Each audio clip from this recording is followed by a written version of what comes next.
Radio Sucesos 101.7 FM presenta su noticiero Sucesos con Milton Pérez y Verónica Larrea. Un periodismo libre para una democracia plena.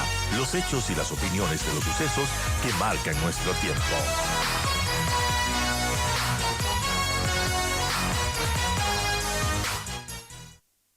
Bueno, eso es lo que está pasando con el Metro de Quito. Nuevamente se suspenden sus operaciones, hay nueva fecha para volver a operar. En fin, esto parece un cuento de no acabar, pero ¿qué nos dice Cristóbal Buendía, presidente del Observatorio de Movilidad, en torno a estos anuncios que se han hecho del Metro de Quito, un nuevo cronograma que tiene esta nueva administración? Bienvenido, Cristóbal, gracias por estar con nosotros. ¿Y qué nos puede comentar sobre esto que estamos viviendo con el Metro de Quito? Hola Verónica, buenos días. El agradecido soy yo por la invitación.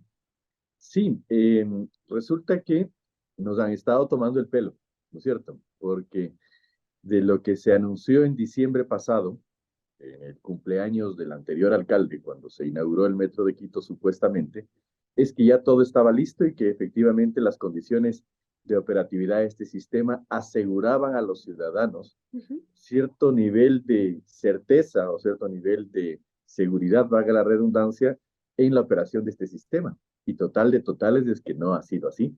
Es decir, que nuevamente, en un tema relacionado al Metro de Quito, nos engañaron. Engaño que se suma a la serie de engaños, como por ejemplo a la entrega de la obra física que debió haberse realizado en el año 2018, Claro. al precio referencial que debió haber tenido este proyecto de 1.500 millones que terminó costando más de 2.000 millones y seguirá costando más. Y adicionalmente, lo que deja esto como resultado que esta factura siempre la tenemos que pagar nosotros, porque la operación del Metro de Quito que se desarrolló durante los meses iniciales de este año definitivamente fue deficitaria, ¿no? Es decir, los costos de operación fueron mayores a los ingresos. Por tanto, por ejemplo, la factura al operador extranjero que está prestando servicios, la pagamos todos los quiteños a partir de los recursos fiscales de la municipalidad. Entonces, fíjese usted esta serie de ineficiencias y esta serie de inconductas, digámoslo así, por parte de quienes han estado al frente de este proyecto, hoy nuevamente nos hace, número uno, darnos cuenta de un engaño y número dos, cada vez nos sigue costando más dinero. Es complejo y, por ejemplo, lo que dijo el nuevo gerente Víctor Hugo Villacrés es que los trenes deben funcionar automáticamente, pero que aún requieren de los maquinistas para algunos procesos. Se mencionaba que el sistema de recaudo todavía no está listo, que algunas estaciones no operan al 100%, que hay planes de emergencia que deben crearse, que no han sido creados.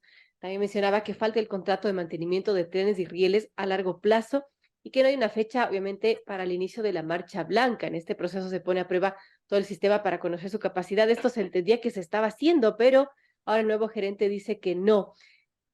Todo esto deja dudas, Cristóbal, de cómo se ha estado manejando el Metro de Quito. Parece que, bueno, se ha convertido lamentablemente en un botín político de los políticos de turno. Y en este caso, bueno, ¿qué podemos esperar de esta nueva operación?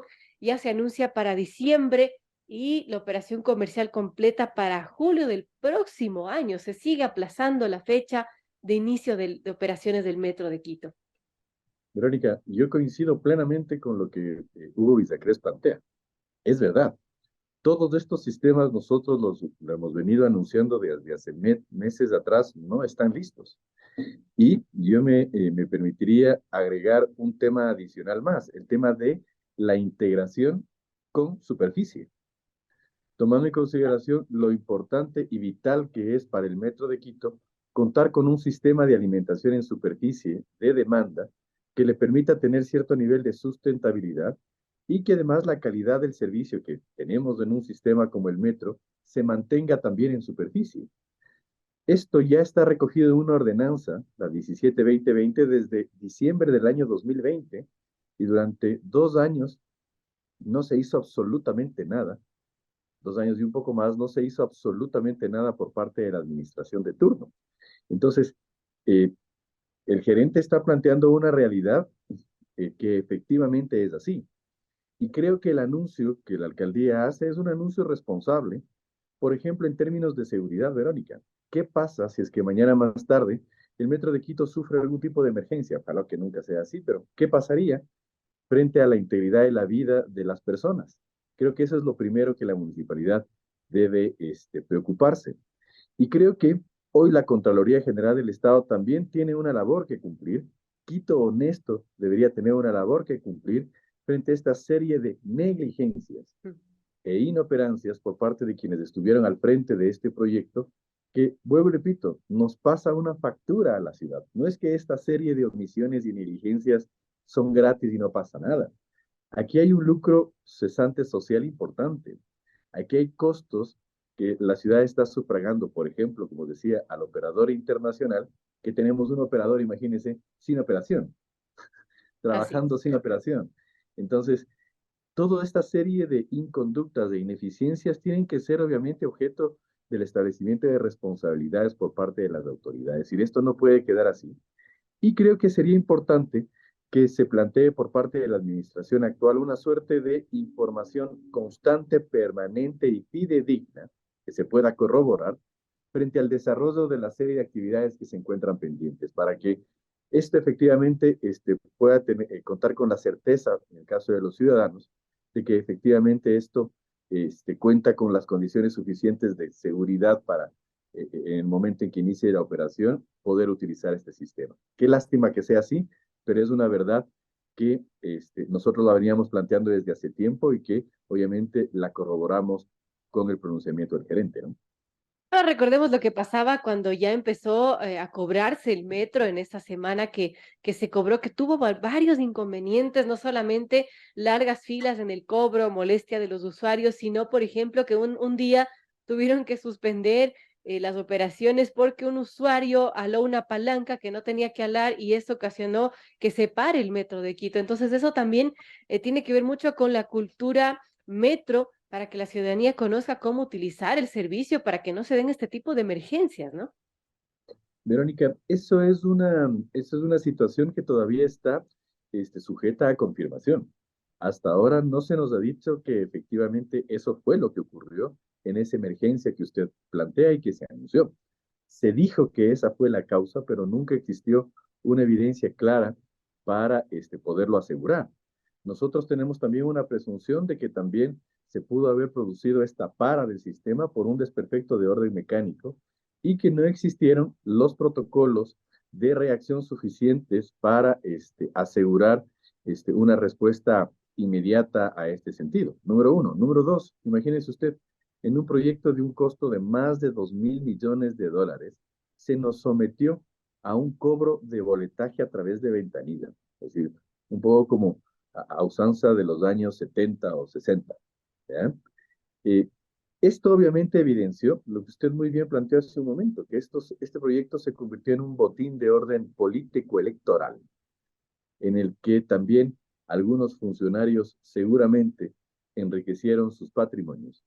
Y realmente lo que vemos es que lo que está alrededor del Metro de Quito es una serie de improvisaciones, una serie de actos de mala fe en algunos casos, que le dejan a la ciudad con 2.000 millones de dólares literalmente enterrados, Verónica, porque de eso se trata. Lo lógico es que este sistema ya haya estado en funcionamiento desde hace aproximadamente 2 años atrás.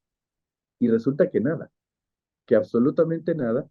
Y hoy efectivamente se hace un anuncio que tiene justificación técnica, sí, pero que no deja de preocuparnos, por ejemplo, frente a la responsabilidad de la ciudad con el contratista, con el operador internacional, del pago de estas mensualidades de alrededor de 4 a casi 5 millones de dólares mensuales. ¿Qué va a pasar con eso? ¿Vamos a seguir pagando teniendo un metro parado? ¿Qué pasa con la reestructuración de rutas y frecuencias para la adecuada operación de este sistema? ¿Qué pasa con la implementación del Fondo Metropolitano de Financiamiento de la Movilidad, que nos va a permitir tener la certeza del equilibrio económico, no solamente del Metro de Quito, sino de todo el sistema integrado de transporte? Creo que estos también son anuncios que debería hacer la municipalidad, que deberían contar con la certeza de una fecha de cumplimiento y de un aseguramiento de que efectivamente esto se va a realizar en base obviamente a las condiciones técnicas que se requieren. Bueno, importantes inquietudes y también, Cristóbal, no se entiende mucho por qué se insiste también en volver a operar el metro en diciembre y poner una fecha completa, digamos, para julio de 2024. ¿Por qué no hacerlo de una vez completo? Eso es algo que no se logra comprender del todo. Sí, yo comparto su inquietud, y más aún cuando se nos dice que existen sistemas, por ejemplo, en los temas de emergencia, que todavía no están en funcionamiento. Nosotros conocemos que existe una dificultad en términos de comunicación desde el Metro de Quito con los sistemas del ECU 911. Por ejemplo, ese es un tema relevante. El tema de la póliza de seguro eh, todavía no está contratada y definida. También es un tema relevante.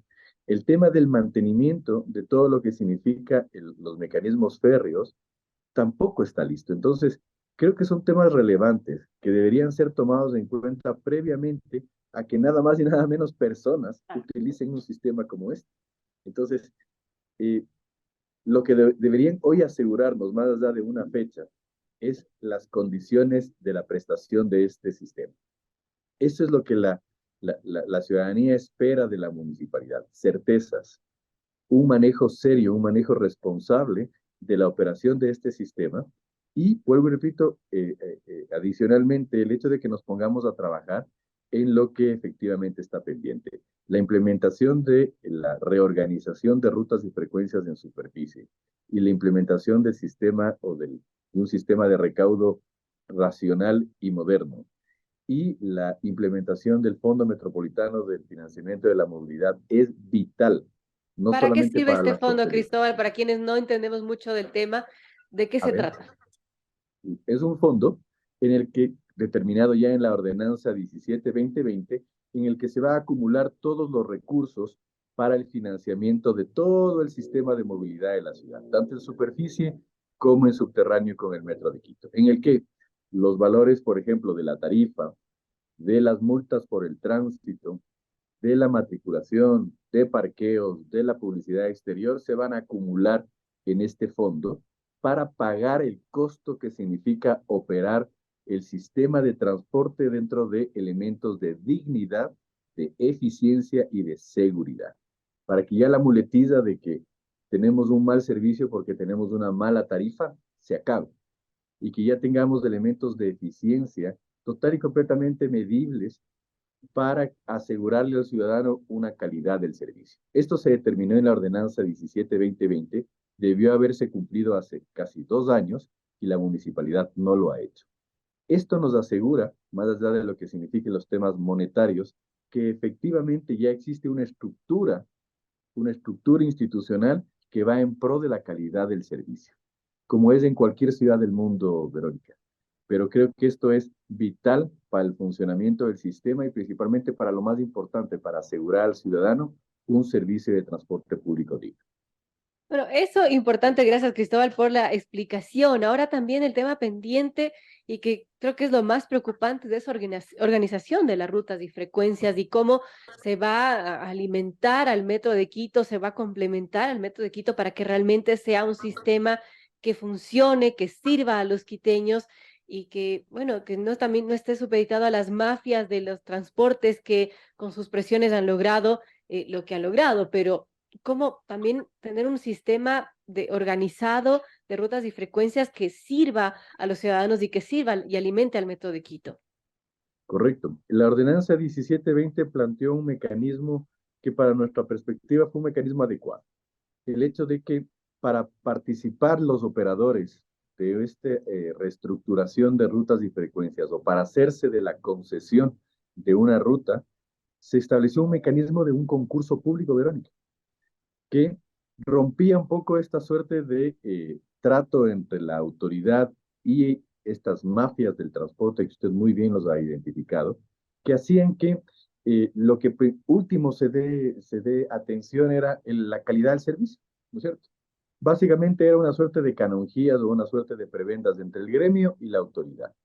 Este concurso público, determinado en esta ordenanza, lo que hace es exigir a los operadores el cumplimiento de una serie de requisitos: capacidad técnica, un manejo, un modelo de negocios empresarial, etcétera, etcétera, etcétera, para hacerse de esta concesión o de este permiso para operar una ruta de transporte público en la ciudad. Este es un mecanismo que para nuestro criterio es un mecanismo válido porque incorpora elementos objetivos, técnicos y eficientes para la prestación del servicio y no vuelvo y repito una suerte de canonjías o de componenda entre el operador y la autoridad de turno. Ese es un mecanismo total y completamente válido para nuestro criterio y que se lo debería obviamente implementar tomando en cuenta que está en una ordenanza. Y segundo, el que se establezca una suerte de control social, no solamente sobre la contratación del servicio de alimentación, sino sobre el cumplimiento de indicadores de calidad del servicio. Creo que eso es importante, que la ciudadanía también tenga la posibilidad de evaluar el servicio, la calidad del servicio, y que en el caso de que exista algún tipo de defecto o de ineficiencia, existe una consecuencia sobre ello, una multa o el retiro del contrato.